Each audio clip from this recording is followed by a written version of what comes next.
Welcome to the Permaculture Orchard module, and in this module we're going to be exploring all the details around the creation of a permaculture orchard, the management of it, and all the considerations around increasing fertility, creating nice integrated systems between plant guilds and compatible grazers, the selection of plant species and the compatibility between them to create beneficial guilds, and the selection of good grazers that will be compatible to those plant guilds, and over time how they change, and suitable management techniques, and the management of fertility through compost teas and foliar sprays, and how we can organize the layers of an orchard to increase productivity and to create nice beneficial interactions between those layers of plants, and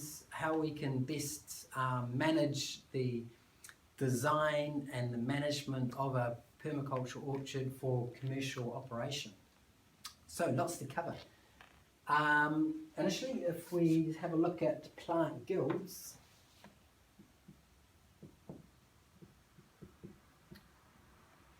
so a plant guild is a group of compatible plants that function together of mutual benefit to each plant. So if you think about in a forest environment, the plants have adapted to live alongside each other. They're not all compatible. Some plants have adopted, they're called allelopathic chemicals that they put into the soil to deter other plants, so that they try to hold on to a position in that forest and avoid competition by actively repelling other plants.